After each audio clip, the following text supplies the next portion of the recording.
एक लड़का जिसका इंटर का पेपर जो है वो खत्म हो चुका होता है और पेपर खत्म होने के बाद वो एक दिन अपनी मम्मी से कहता है कि मम्मी गर्मी की छुट्टी हो गई है तो एक हफ्ते के लिए मामा के यहाँ घूम आओ क्या। उसकी माँ कहती है कि ठीक है जाकर घूम कर आ जाओ। अब दोस्तों वो लड़का अपने मामा के यहाँ पहुंचता है। गर्मी का महीना होता है, उसके मामा भी घर पर होते हैं। मामा के यहाँ पहुंचने के बाद जो उसकी मामी होती है और जो उसके मामा होते हैं वो उसका बहुत ही अच्छे से स्वागत करते हैं। खाना पीना सब लोग साथ में ही बैठ के खाते पीते हैं। अब रात का वक्त होता है और खाने पीने के बाद गर्मी का मौसम था और लाइट नहीं होती है, तो फिर जिसकी वजह से सारे लोग जो है वो छत पर सोने चले जाते हैं। अब उसके मामा मम्मी कहते हैं कि चलो छत पर ही सभी लोग सो जाते हैं। अब वो लड़का भी साथ में ही चला जाता है और फिर छत पर जाने के बाद दोस्तों रात के लगभग 12-1 बजे के आसपास उस लड़के की अचानक से नींद खुल जाती है। उसे बाथरूम लगी थी, तो जब वो उठता है तो देखता है कि जो उसकी मामी है, उसके मामी और बाबा बगल में तीनों लोग जो थे वो छत पर बगल में ही बिस्तर डाल के सोए हुए थे। देखता है कि जो वो मामी है वो मामा के साथ दोस्तों अपने रिश्ते कायम कर रही थी। अब ये लड़का ऐसे देखता है तो अचानक से फिर से लेट जाता है और फिर चुपके से वो लेट करके सारा नजारा देखने लगता है। अब उसके मामा मम्मी को ये पता नहीं था कि वो जाग चुका है, लेकिन अगले दिन जब सुबह होती है और सुबह होने के बाद वो मामी को देख करके मुस्कुराया जा रहा था। उसकी मामी कहती है कि क्या बात है, तुम कुछ ज्यादा ही मुस्कुरा रहे हो। तो लड़का कहता है कि बस कुछ नहीं, ऐसे ही हंस रहा हूँ। लेकिन दोस्तों अपनी मामी को वो जब भी देखता, उसको रात का जो नजारा उसने देखा था उसके दिमाग में वही सारी चीजें चल रही थी और वो मुस्कुराया ही जा रहा था। उसकी मामी समझ जाती है कि कहीं ना कहीं कुछ तो बात है, तो फिर वो उसे अपने पास बुलाती है और उसे कहती है कि सच बताओ तुम मुस्कुरा क्यों रहे हो। तभी जो लड़का होता है वो कहता है कि रात में मैं बाथरूम करने के लिए उठा था और जब मैं रात में उठा तो फिर अब मैंने कुछ और ही सीन देखा। अब इतना सुनते ही जो वो मामी थी वो अपने मुंह पर हाथ रख लेती है। कहती है कि इसका मतलब तुम इसीलिए मुस्कुरा रहे थे। तो वो कहता है कि हाँ, मुझे देख करके आपको हंसी आ रही है। तो वो कहती है कि तुम जानते हो कि वो क्या हो रहा है। तो वो कहता है कि नहीं। तो अभी वो कहती है कि ठीक है फिर मैं तुम्हें आज बताऊंगी, थोड़ा सा बस तुम मुझे वक्त देना। और उसके बाद दोस्तों उसके मामा बाजार चले जाते हैं किसी काम के सिलसिले में। अब उसके बाद जो उसकी मामी उसे बताती है, जो सिखाती है, वो सुन करके आप हैरान हो जाएंगे। आइए दोस्तों आपको पूरी कहानी बताती हूँ, लेकिन उससे पहले जो नए दर्शक है जिन्होंने चैनल को सब्सक्राइब नहीं किया तो चैनल को सब्सक्राइब कर लीजिएगा। वीडियो कहाँ से देख रहे हैं ये भी कमेंट करके जरूर बताइएगा। और हाँ दोस्तों, आप वीडियो को एक लाइक जरूर कर दीजिएगा। तो चलिए दोस्तों अब कहानी की शुरुआत करते हैं। नमस्कार दोस्तों, स्वागत है आपका हमारे यूट्यूब चैनल में। दोस्तों आज की सच्ची घटना जो है वो उत्तर प्रदेश का जिला बलिया, वहीं का रहने वाला एक लड़का होता है जो कि अभी इंटर का पेपर दिया हुआ था। और दोस्तों उस लड़के का नाम रोहन था। अब जो उसकी उम्र थी वो लगभग 18-19 साल के आसपास रही थी। अब उसने इंटर के पेपर दिया था, उसके बाद गर्मी की छुट्टी हो गई थी और अब तक रिजल्ट नहीं आया था। पेपर देने के बाद वो अपनी मम्मी से कहता है कि मैं काफी दिनों से मामा के यहाँ नहीं गया हूँ, तो मैं जाकर के मामा के यहाँ घूम कर आता हूँ। तो उसकी माँ कहती है कि हाँ ठीक है चले जा घूम के आना, क्योंकि वैसे भी घर पर कोई काम नहीं है, पेपर भी हो चुका था। तो फिर वो अपने मामा के यहाँ चला जाता है। उसकी मामा की उम्र लगभग 27-28 साल की हुई थी। नई नई शादी हुई थी, अभी शादी हुए मात्र 2 साल था, अभी उन्हें कोई संतान भी नहीं थी। अब दोस्तों वो मामा के यहाँ चला जाता है और मामा की पत्नी मामी उसकी बहुत खूबसूरत थी। उसके मामा भी घर पर थे। अब उसे अपने घर पर देखकर मामा मामी बहुत खुश हो जाते हैं। उसको पानी वगैरह नाश्ता वगैरह करने के लिए देते हैं और उसके बाद खाना पीना के लिए पूछा जाता है। धीरे धीरे करके अब वक्त बीतता है, अब शाम हो जाती है। शाम को सभी लोग खाना पीना खाते हैं। गर्मी का मौसम था, चिलचिलाती गर्मी पड़ी थी। फिर अचानक से लाइट भी चली जाती है। सभी लोग यही सोचते हैं कि यार अब पता नहीं लाइट कब आएगी।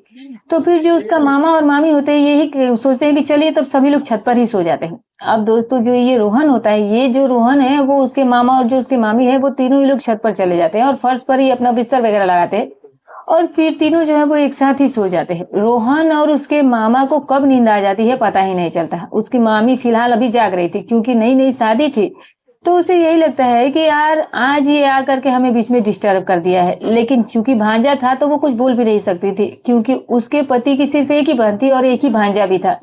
अब मजबूरी में तीनों लोग जो है वो छत पर ही लेटे थे। अब 2 लोग तो सो चुके थे, लेकिन उसकी मामी जाग रही थी। अब जब रोहन का गला जब जोर जोर से बोलने लगता है तो फिर उसकी मामी ये समझती है कि जो ये भांजा है वो पूरी तरीके से सो गया है। तो फिर वो अपने पति को उठाती है और फिर उठाने के बाद दोनों जो है वो एक दूसरे के साथ जो पति पत्नी का रिश्ता होता है वो बनाना शुरू कर देते हैं। और तभी कुछ ही देर के बाद अचानक से रोहन को बाथरूम लग जाती है और फिर जब वो बाथरूम के लिए उठता है तो दोस्तों ये देखता है कि जो उसकी मामी उसके बगल में बैठी थी वो नहीं है और उसकी मामी जो है वो उसके मामा के साथ समय बिता रही है। अब ये देख करके वो शर्मा जाता है और शर्मा करके फिर से वो सोने का नाटक करने लगता है। अब दोस्तों उसे नींद तो नहीं आ रही थी, वो आंख खोल करके सारा नजारा देख रहा था कि कैसे क्या हो रहा है। दोनों जो है वो कुछ दूर पे जा करके ये सारा काम कर रहे थे और उसके बाद क्या होता है दोस्तों कि जब दोनों सारा काम कर लेते हैं तो फिर आकर के अपनी-अपनी जगह पर लेट जाते हैं। उसके कुछ देर बाद रोहन उठता है और उसके बाद वो बाथरूम जाता है। अब जब रोहन उठा है तब तक उसकी मामी भी जाग रही थी। रोहन को उठते हुए वो देख लेती है, लेकिन फिर भी वो कुछ बोलती नहीं है और इसीलिए भी नहीं बोलती है ताकि मोहन रोहन को ये ना पता चले कि हम लोग जाग रहे हैं। और उसके बाद दोस्तों रोहन की जो रातों की नींद थी वो उड़ चुकी थी। जो नज़ारा उसने देखा था उसकी आँखों में बस गया था, वही घूम रहा था कि कैसे उसकी मामा और मामी एक-दूसरे के साथ सब कुछ कर रहे थे। उसकी मामी बेहद खूबसूरत थी। अब अगले दिन की सुबह हो जाती है और फिर सुबह होने के बाद दोस्तों रोहन से पहले उसकी मामी और मामा उठ जाते हैं और आकर के वो घर का सारा काम करने लगते हैं। रोहन थोड़ा लेट से उठा है और फिर उठने के बाद नीचे आकर के ब्रश वगैरह करता है और ब्रश करने के बाद उसकी मामी चाय बनाकर रखी थी। अब जब वो चाय पीने के लिए जाता है और जब अपनी मामी से चाय का कप लेता है तो हाथ में लेकर मुस्कुराने लगता है। उसे जोर से हंसी आ जाती है। ये देख करके उसकी मामी कहती है कि क्या बात है, इतना हंस क्यों रहे हो? तो वो कहता है कि बस ऐसे ही अचानक से आपको देख करके हंसी आ गई। अब जो उसकी मामी होती है वो कहती है कि मुझे देख करके ऐसे क्यों हंसी आ गई? क्या मुझे कुछ लगा हुआ है क्या मेरे चेहरे पर जो तुम ऐसे मुझे देखकर हंसे जा रहे हो? तो वो कहता है कि नहीं, चेहरे पर तो कुछ नहीं लगा हुआ है। तो वो बोलती है कि तो फिर क्यों हंस रहे हो? हंसने का कारण क्या है? तो वो बोला कुछ नहीं, बस ऐसे ही। चूंकि वो उसका मामी थी तो वो उसे बता नहीं, वहां पर मामा था तो वो बताता नहीं है। धीरे धीरे करके दोपहर हो जाता है, लेकिन इस बीच में जितनी बार रोहन अपनी मामी को देखता है बस उसके मुंह से हंसी निकले जा रही थी। उसका मामा जो है वो दोपहर को किसी काम के सिलसिले में बाहर चला जाता है। अब रोहन और उसकी मामी घर पर रह गए थे और उसके बाद क्या होता है दोस्तों कि जो रोहन होता है वो फिर से हंसने लगता है और जोर जोर से हंसता है। कहता है कि मामी तुम तो बहुत बड़ी कलाकार हो, मैंने तो कभी सोचा नहीं था कि तुम इतनी बड़ी कलाकार निकलोगी। तो मामी कहती है कि कलाकार तुम कहना क्या चाहते हो, ये साफ सबको घुमा फिरा करके क्यों बातें बोल रहे हो, मुझे कुछ समझ ही नहीं आ रहा है। तो दोस्तों जो रोहन होता है वो कहता है कि मामी रात में मुझे अचानक से बाथरूम लगी थी और जब मैं उठा तो देखा कि तुम और मामा पता नहीं वहां पर क्या कर रहे थे दीवार के बगल में जाकर। अब इतना सुनते ही वो अपने मुंह पर हाथ रख लेती है और कहती है कि मतलब तुम इसीलिए सुबह से हंसे जा रहे हो? तो वो कहता है कि हाँ मामी, मैंने आज तक कभी कुछ ऐसा देखा नहीं था, अपनी जिंदगी में पहली बार देखा। और एक बात ये भी है कि मैं तब तक देखता रहा जब तक कि तुम दोनों का काम खत्म नहीं हुआ। ये सुन करके उसकी मामी हैरान हो जाती है। कहती है कि मतलब तुम सुबह से इसीलिए मेरा मजाक बना रहे हो कि जो तुमने रात में देखा है? तो वो कहता है कि हाँ मामी। अब उसकी मामी जो होती है वो कहती है कि अभी तुम बहुत छोटे हो, तुम्हें ये सब कुछ देखने और करने की उम्र नहीं है, अभी तुम सिर्फ पढ़ाई पर ध्यान दो। तो वो लड़का कहता है कि अब मैं इंटर का पेपर दे चुका हूँ और अब मेरी उम्र हो चुकी है ये सब कुछ करने और देखने की भी। अब उसकी ये बात सुनकर के उसकी मामी काफी हैरान हो जाती है। कहती है कि तुम तो वाकई में बड़े हो गए हो और ये सब बातें तुम्हें लेकिन करना अभी शोभा नहीं देता है। और तब तक दोस्तों जो रोहन होता है वो धीरे धीरे करके आगे बढ़ने लगता है और फिर आगे बढ़ते बढ़ते जाकर अपनी मामी को पीछे से पकड़ लेता है। उसकी जो मामी होती है दोस्तों वो कांपने लगती है।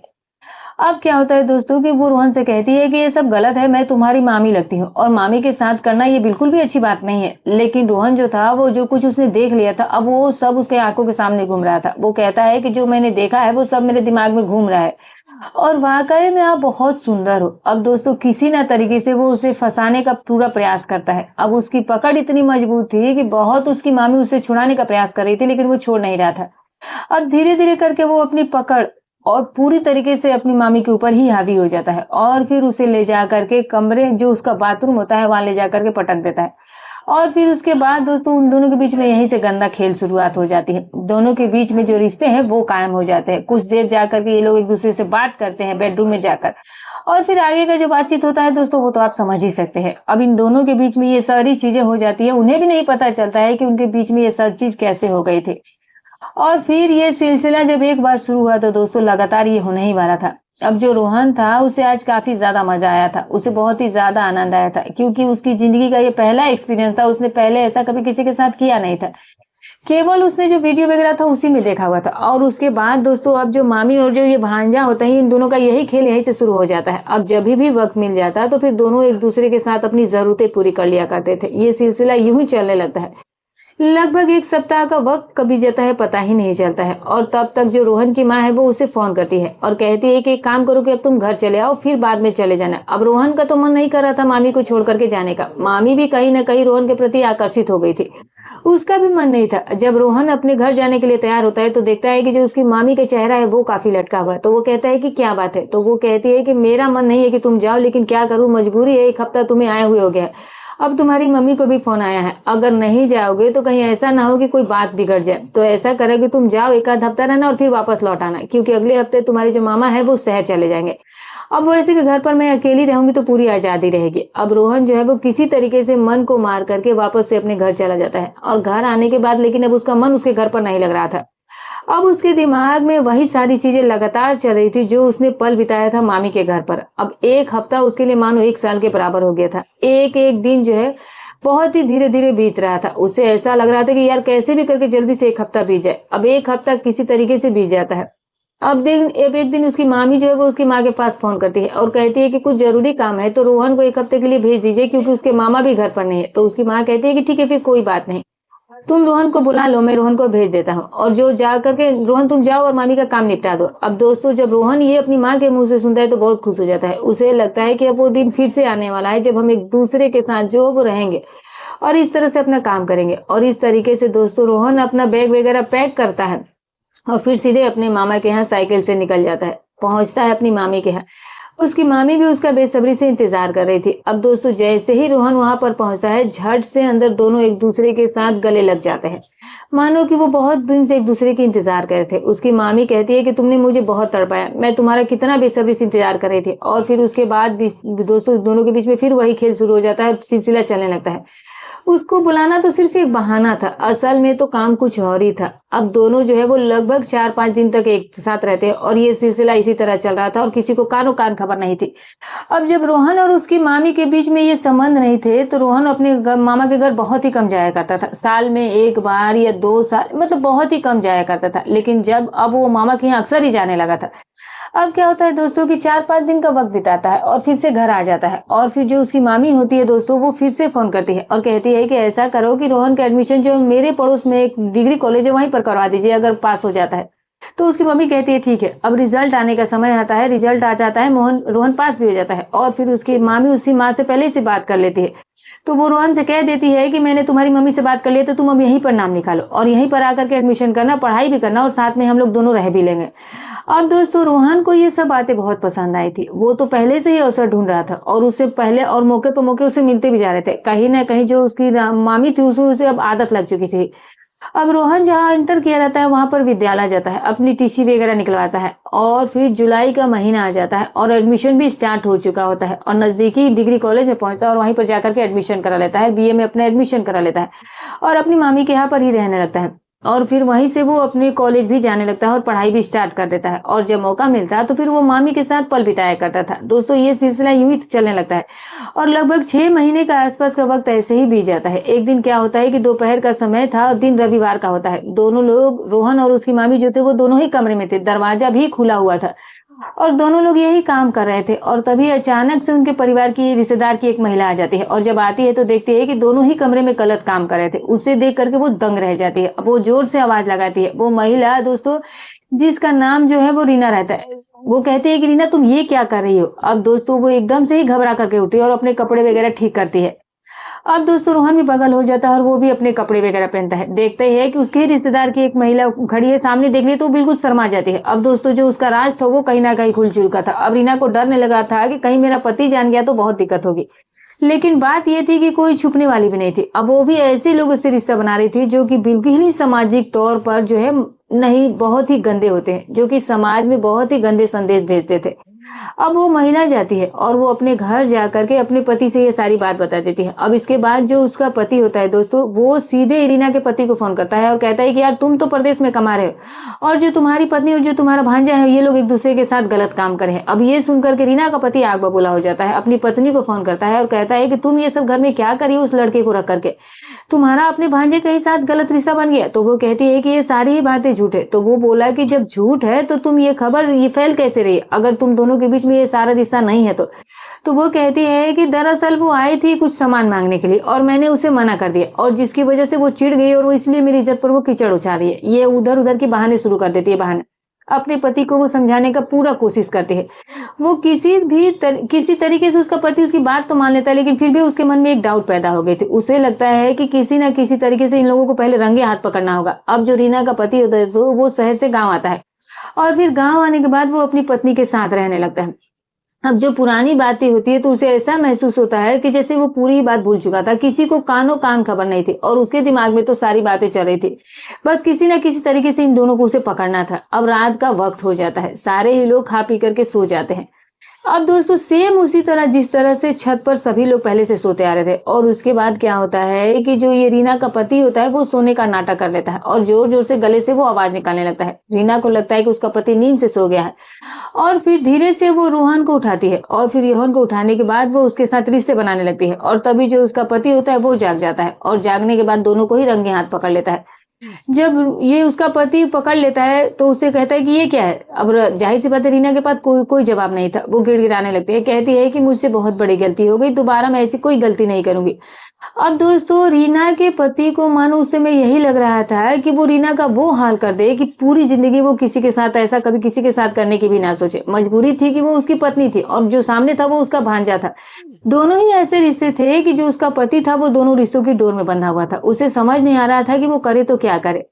अब सुबह होती है तो वो रोहन से कहता है कि ऐसा करो कि तुम अपने घर चले जाओ और फिर दोबारा यहाँ आने की जरूरत नहीं है तुम्हें। और उसके बाद रीना से कहता है कि जो तुम कर रही हो वो बहुत गलत कर रही हो। अब दोस्तों जो पति पत्नी के बीच में प्रेम था वो कहीं ना कहीं खत्म हो चुका था, कम हो चुका था। उसे यही लगने लगा कि मेरे पीठ पीछे ये ऐसा सब कुछ कैसे करने लगे। अब मुझे समझ में आ रहा है कि रोहन को यहाँ पर ला करके एडमिशन कराने के पीछे की वजह क्या थी इसकी। अब ये सब अपनी पत्नी से पूछता है कि ये सब तुम्हारा कब से चला है। तो रीना जो है वो सारी बात बताने लगती है कि दरअसल जब रोहन पहली बार आया था तो हम दोनों एक दूसरे के साथ समय बिता रहे थे और रात को रोहन उठ करके ये सारा नजारा देख चुका था और उसके बाद रोहन जो है वो मेरे ऊपर हंसने लगा था और हंसते हंसते जब मैंने उससे एक दिन पूछा तो फिर उसने जाकर के सारी बात बताई और इसके बाद ये सब कुछ करने के लिए मेरे ऊपर दबाव बनाने लगा और मजबूरी ये थी कि मुझे भी इसके आगे झुकना पड़ गया और तब से ही ये सारा सिलसिला चलने लगा था। कहीं ना कहीं दोस्तों उसके पति को अब सारी बात समझ में आने लगी थी कि जो ये रोहन है ये ब्लैकमेल करके ये सारा गलत काम पत्नी के साथ कर रहा था। अब उसके बाद उसका पति अपने बहन के यहाँ जाता है और बहन से जाकर के कहता है कि एक काम करो कि रोहन बड़ा हो गया तो इसकी शादी करा दो। तभी उसकी बहन कहती है कि ऐसी क्या बात हो गई है, अभी इतनी जल्दी क्या है, अभी तो इसने इंटर का ही पेपर दिया और ये बीए फर्स्ट ईयर में एडमिशन कराया तो अभी इसकी शादी करने की क्या जरूरत है। तो वो कहता है कि नहीं इसकी ब्याह करा दो, अगर इसकी ब्याह नहीं कराओगी तो हो सकता है कि आने वाले टाइम में तुम्हारी बेइज्जती के अलावा तुम्हें कुछ नहीं देगा। अब बातों ही बातों में उसे काफी कुछ समझा देता है लेकिन जो उसकी माँ थी वो ये मानने को तैयार ही नहीं होती है और एक बात ये कह करके भी आता है कि आज के बाद रोहन को मेरे यहाँ कभी मत भेजना। अब रोहन की माँ को कुछ शंका सी होने लगती है तो फिर वो रोहन से पूछती है कि क्या बात है, तुम्हारे डायरेक्ट मामा मना करके गए हैं कि तुम्हें मत भेजना, कुछ उल्टा सीधा काम करके तुम यहाँ पर आए हो। तो वो कहता है कि नहीं और फिर वो अपनी भाभी को फोन करती है। अब वो भी उसे कुछ नहीं बताती है, वो क्या बताएगी कि मेरे ही साथ उसका क्या रिश्ता रहा था। अब उसके बाद क्या होता है दोस्तों कि उसकी माँ को भी शंका तो हो ही गई थी। अब रोहन के ऊपर वो बंदिश लगा देती है, कहती है कि अब तुम्हें मामा के यहाँ जाने की कोई जरूरत नहीं और उसका जो मामा होता है वो अपनी पत्नी के साथ घर पर रहने लगता है और अब वो अपनी पत्नी को छोड़ना उचित नहीं समझता है क्योंकि उसे लगने लगा कि अगर मेरी गैर मौजूदगी में ये भांजे के साथ ऐसा काम कर सकती है तो अगर मैं फिर जाऊंगा तो फिर किसी और के साथ ये गलत काम करने लगेगी क्योंकि अब जो इसकी आदत है वो तो बिगड़ चुकी होगी। और उसके बाद दोस्तों जो उसका मामा होता है वो अपनी पत्नी के साथ घर पर ही रहने लगता है और अब घर पर ही रह करके घर पर एक छोटी सी दुकान खोल लेता है और उसी से जो उसके खर्चे होते हैं वो घर का चल रहा था। अब बार बार उसकी पत्नी तो ये कहती थी कि शहर चल जाओ, इससे कुछ नहीं होगा, लेकिन वो यही कहता था कि अगर मैं शहर गया एक बार जाकर के तो मैं देख चुका हूँ कि तुमने ऐसी हरकत शुरू कर दी और अगर मैं दोबारा से जाता हूँ तो पता नहीं तुम क्या करने लगोगी। अब पत्नी अपने पति को बहुत समझाती है कि तुम शहर चले जाओ लेकिन उसका पति था कि जाने के लिए तैयार नहीं था और वहीं पर घर पर रह करके काम धंधा शुरू कर देता है। तो दोस्तों समाज में ऐसी भी कुछ महिलाएं होती है, कुछ ऐसे पुरुष भी होते हैं जो कि भावनाओं में बह करके अच्छे संबंध जो होते हैं उसको भी वो लोग खराब कर देते हैं।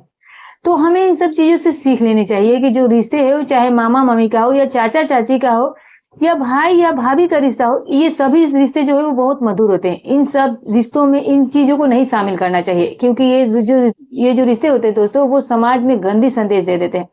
तो हमें ऐसे कर्मों से सावधान रहना चाहिए और ऐसे रिश्तों को बनाने से बहुत दूर रहना चाहिए, बहुत बचना चाहिए। तो बस दोस्तों यही रही कहानी। तो दोस्तों हमारी कहानी सुनाने का उद्देश्य केवल इतना ही था कि आप सावधान रहें, सतर्क रहें। तो दोस्तों फिर मिलूंगी कल एक और नई रोचक कहानी के साथ, नई घटनाक्रम के साथ। तब तक अपना और अपने परिवार का ख्याल रखें।